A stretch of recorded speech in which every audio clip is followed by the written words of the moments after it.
Assalamualaikum warahmatullahi wabarakatuh. Salam guru penggerak. Pada kesempatan kali ini saya akan menampilkan hasil dari tugas demonstrasi kontekstual modul 3.1 pengambilan keputusan berbasis nilai-nilai kebajikan sebagai pemimpin. Terima kasih atas arahan dari Bapak Taufikur Rahman sebagai fasilitator, Ibu Niswatul Hasanah sebagai pengajar praktik. Saya, Nur Aini, calon guru penggerak Angkatan 8 Kota Cilegon dari SD Negeri Taman Sari 2. Sebagai seorang pemimpin, kita perlu mendasarkan keputusan kita pada 3 unsur, yaitu berpihak pada murid, berdasarkan nilai-nilai kebajikan universal, dan bertanggung jawab terhadap segala konsekuensi dari keputusan yang diambil. Sebuah permasalahan dapat termasuk ke dalam dilema etika atau bujukan moral.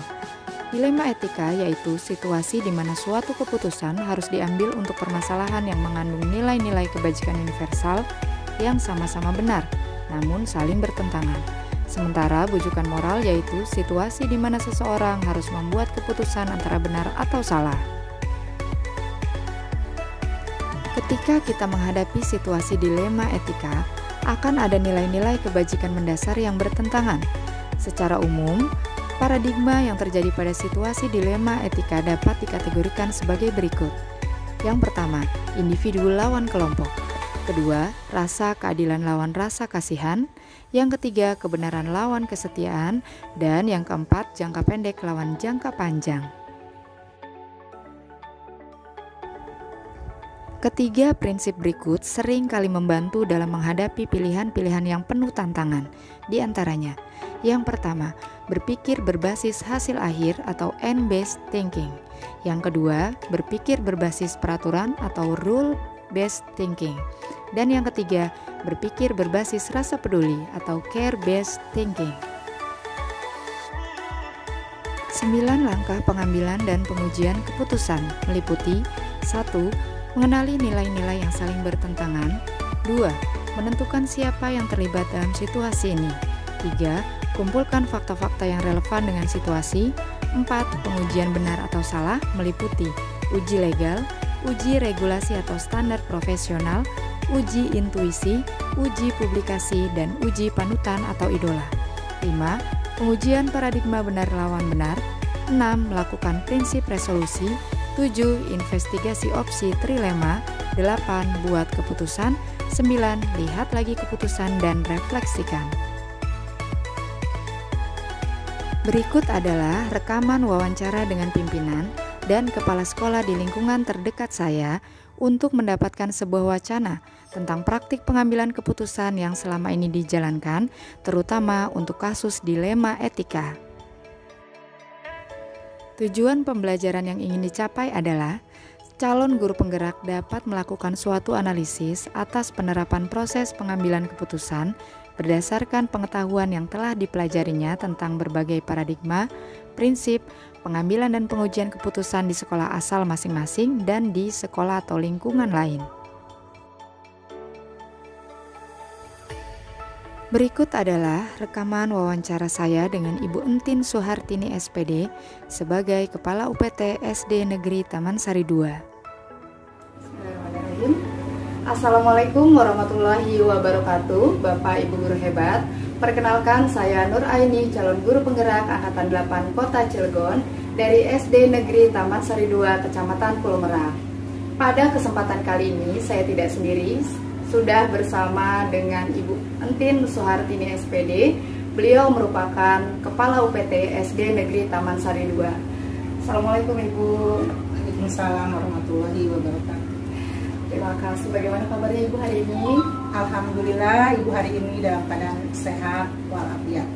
Alhamdulillah, luar biasa ya Ibu ya. Baik Ibu, kemarin saya telah menyampaikan permohonan izin untuk melakukan wawancara. Alhamdulillah, terima kasih untuk waktunya hari ini ya Ibu. Baik.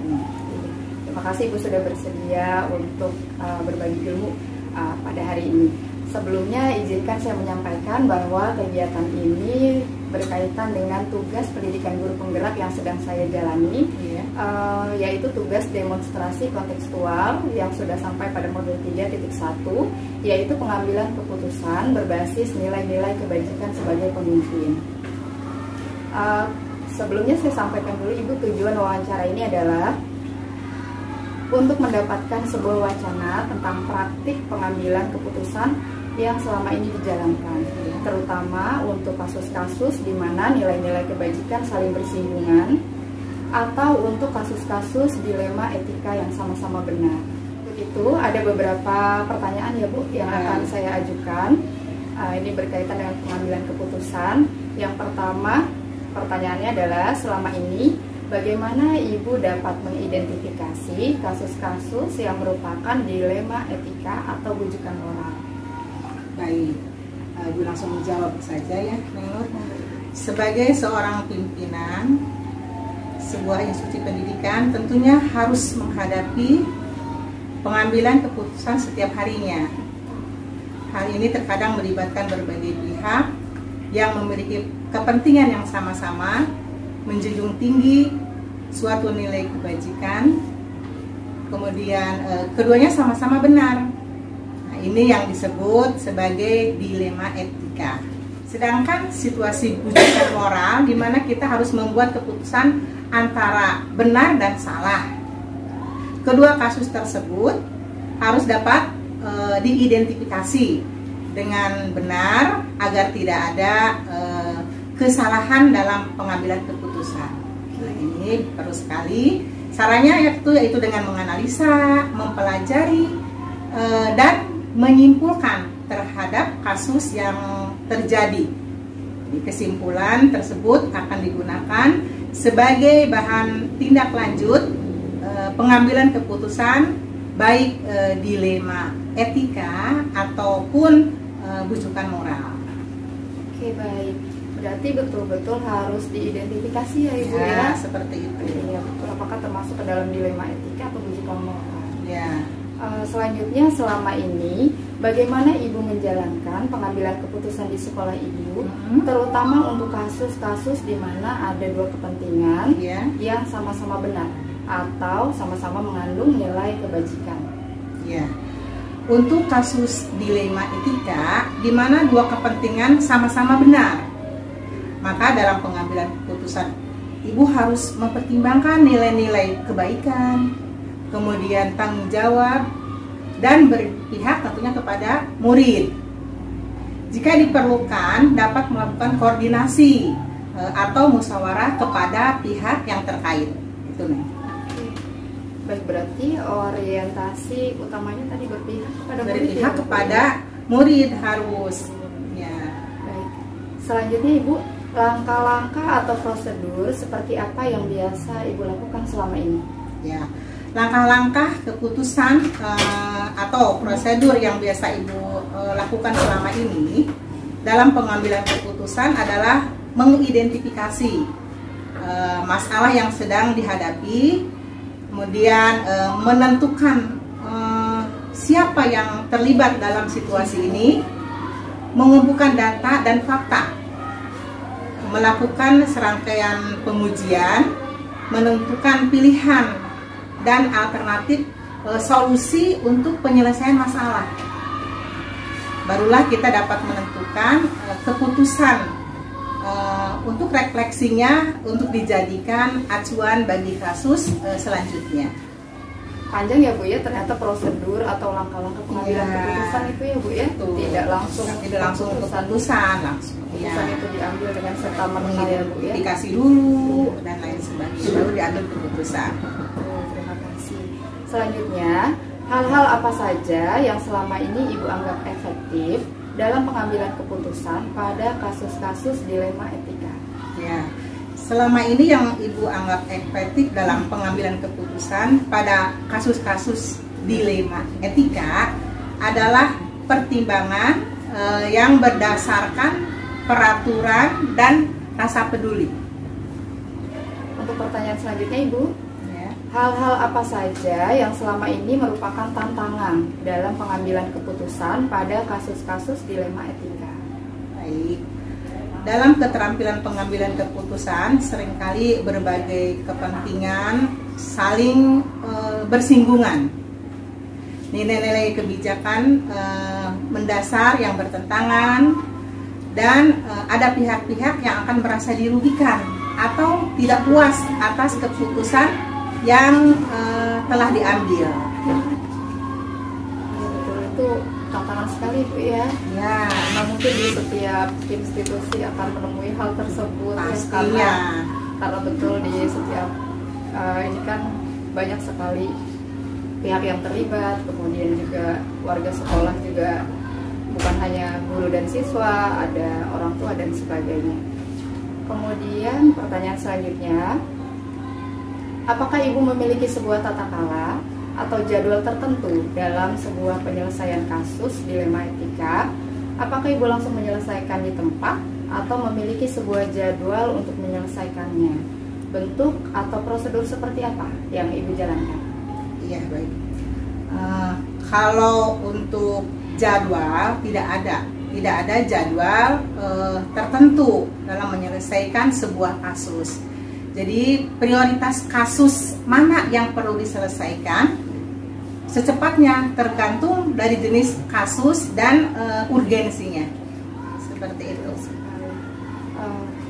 Prioritas berarti ya Bu ya? Ya, yang mana yang prioritas itu yang lebih dulu. Jadi tidak ada jadwal tertentu. Karena memang ada masalah-masalah memang yang harus secepatnya diselesaikan ya Bu ya? Ya, itu yang diselesaikan. Baik. Selanjutnya, adakah seseorang atau faktor-faktor apa yang selama ini mempermudah atau membantu Ibu dalam pengambilan keputusan dalam kasus-kasus dilema etika?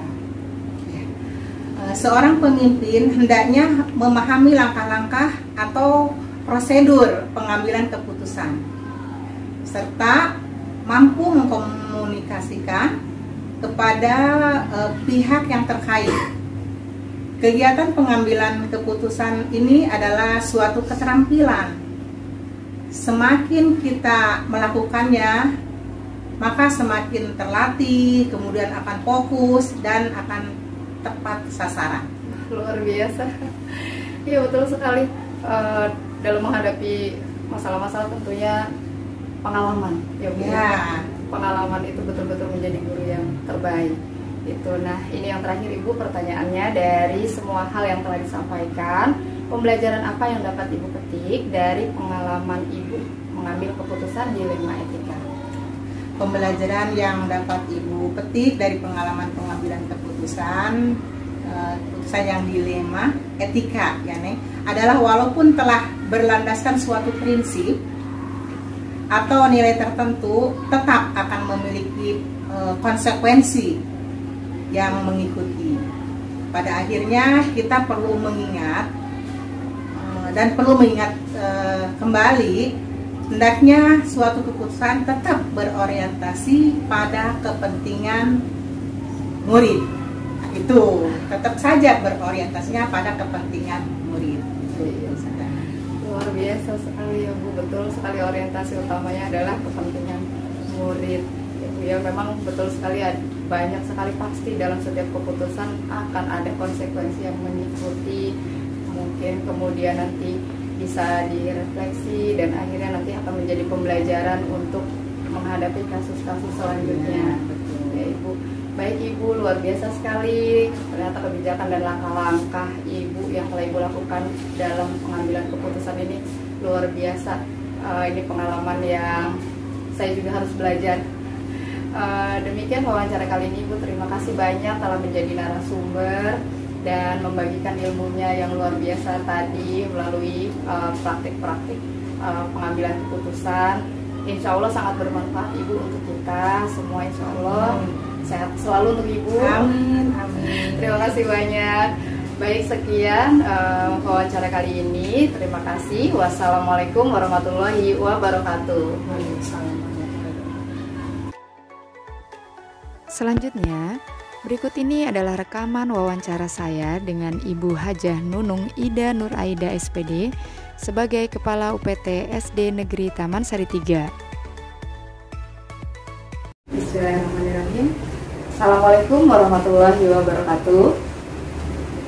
Kembali lagi bersama saya Nur Aini, calon guru penggerak Angkatan 8 Kota Cilegon dari SD Negeri Taman Sari 2, Kecamatan Pulau Merak.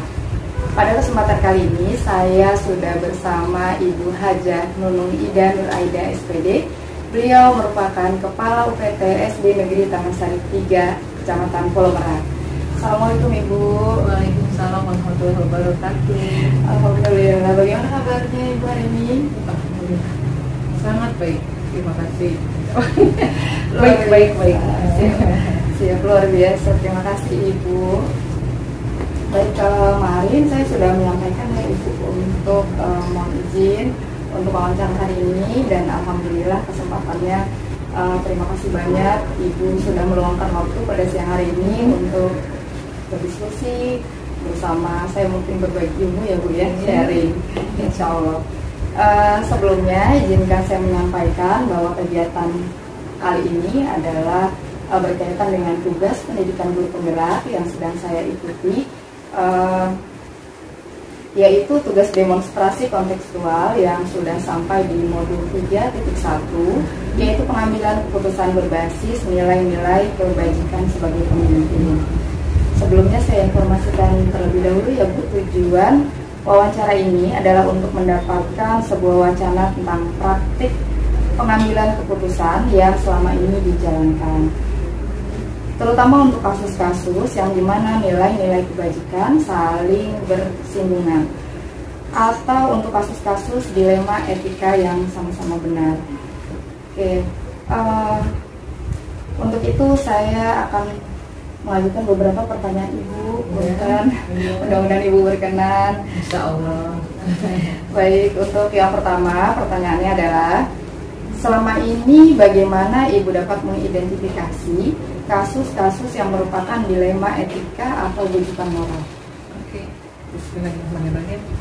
Ibu kan yang coba menjawab ya tentang kepemimpinan tersebut. Sebagai seorang pemimpin di sebuah instansi pendidikan, pasti akan beragam kasus yang akan dihadapi. Baik itu kasus yang keduanya benar tetapi saling bertentangan, yang dikenal sebagai dilema etika, ataupun kasus yang salah satunya benar tetapi salah. Itu disebut dengan rujukan moral. Untuk itu Ibu sebagai pemimpin mengambil langkah atau cara dengan identifikasi terlebih dahulu, supaya nanti dalam mengambil keputusan mendapat keputusan yang sangat tepat. Cara untuk mengidentifikasi kedua kasus tersebut adalah dengan memahami dan berkomunikasi dengan pihak tertentu yang terkait. Selanjutnya memetakan apakah kasus tersebut merupakan rujukan moral atau dilema etika. Oke, baik. Berarti betul-betul harus diidentifikasi ya Bu ya. Betul, iya. Apakah kasus tersebut termasuk ke dalam dilema etika atau rujukan moral. Selanjutnya Ibu, selama ini bagaimana Ibu menjalankan pengambilan keputusan di sekolah Ibu, terutama untuk kasus-kasus di mana ada dua kepentingan yang sama-sama benar atau sama-sama mengandung nilai kebajikan? Oke. Untuk kasus dilema etika di mana dua kepentingan sama-sama benar, maka dalam pengambilan keputusan Ibu sendiri harus mempertimbangkan apakah bertentangan dengan peraturan atau tidak, serta berpihak kepada siswa itu sendiri.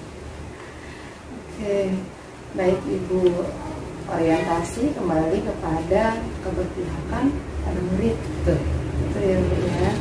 Nah, selanjutnya langkah-langkah atau prosedur seperti apa yang biasa Ibu lakukan selama ini? Langkah-langkah yang atau prosedur yang biasa Ibu lakukan selama di dalam pengambilan keputusan adalah mengidentifikasi itu sendiri dan mengumpulkan fakta-fakta. Selanjutnya mempertimbangkan aspek-aspek kemungkinan pelanggaran hukum atau kode etik itu. Kita pun dapat merasakan ketika sebuah tindakan sejalan atau tidak dengan nilai yang kita yakini. Kita juga perlu mengidentifikasi dampak yang ditimbulkan dan membuat pilihan atau alternatif pemecahan masalah itu tadi. Luar biasa ya Bu ya, langkah-langkahnya ternyata betul-betul panjang untuk menghasilkan sebuah keputusan yang terbaik pastinya. Amin, mudah-mudahan tepat. Ya, amin. Selanjutnya Ibu, hal-hal apa saja yang selama ini Ibu anggap efektif dalam pengambilan keputusan pada kasus-kasus dilema etika? Selama ini yang Ibu anggap efektif dalam pengambilan keputusan pada kasus-kasus dilema etika adalah komunikasi dan masukan berbagai pihak yang dapat dijadikan bahan pertimbangan dalam pengambilan keputusan. Itu mungkin. Ya, baik Ibu. Selanjutnya, hal-hal apa saja yang selama ini merupakan tantangan dalam pengambilan keputusan pada kasus-kasus dilema etika? Tantangan dalam pengambilan keputusan pada kasus dilema etika diantaranya hasil keputusan yang mungkin tidak sepenuhnya dapat diterima oleh semua pihak. Terus karena memang melibatkan banyak pihak ya Bu ya, dan setiap pemikiran orang itu berbeda-beda, mungkin juga keputusan yang kita ambil tidak selalu dapat diterima. Gitu ya Bu. Selanjutnya Ibu, apakah Ibu memiliki sebuah tata cara atau jadwal tertentu dalam sebuah penyelesaian kasus dilema etika? Apakah Ibu langsung menyelesaikannya di tempat atau memiliki sebuah jadwal untuk menyelesaikannya? Bentuk atau prosedur seperti apa yang Ibu jalankan? Baik, tidak ada jadwal tertentu yang ditetapkan, tetapi menyelesaikan sebuah kasus memprioritaskan kasus mana yang perlu diselesaikan secepatnya tergantung dari jenis kasusnya itu sendiri. Baik, prioritas kata Menteri ya. Di garis bawah itu tadi prioritas. Betul. Selanjutnya, adakah seseorang atau faktor-faktor apa yang selama ini mempermudah atau membantu Ibu dalam pengambilan keputusan dalam kasus-kasus dilema etika? Di antaranya komunikasi yang baik, tadi udah disampaikan ya. Komunikasi yang baik dengan semua warga sekolah serta pemahaman mengenal langkah-langkah atau prosedur pengambilan keputusan sebagai seorang pemimpin. Luar biasa sekali Ibu, karena memang melibatkan banyak pihak, jadi harus bisa menggarisbawahi sekali.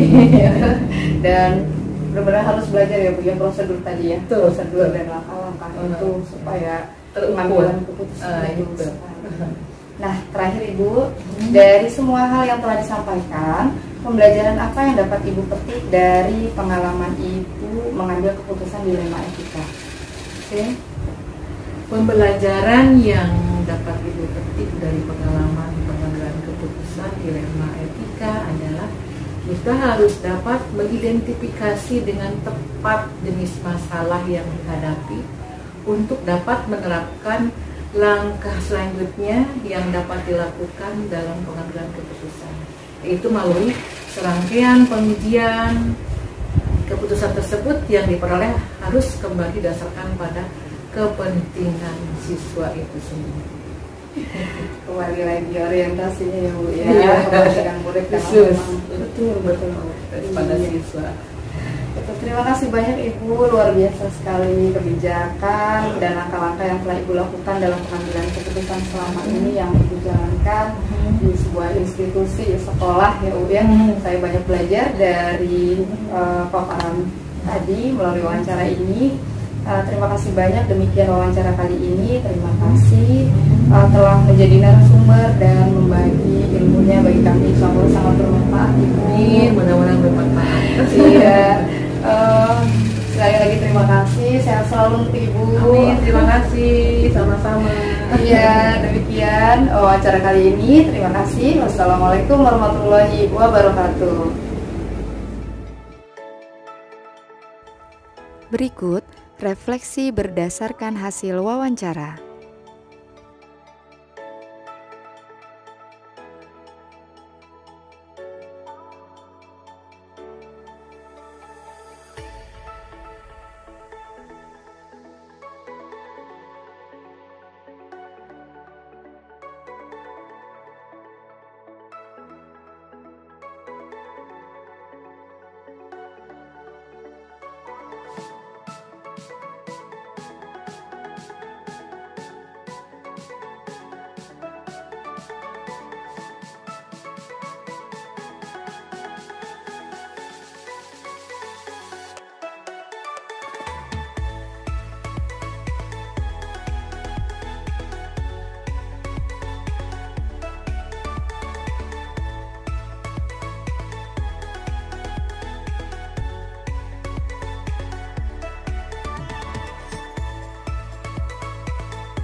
Demikian tugas demonstrasi kontekstual modul 3.1 ini saya buat.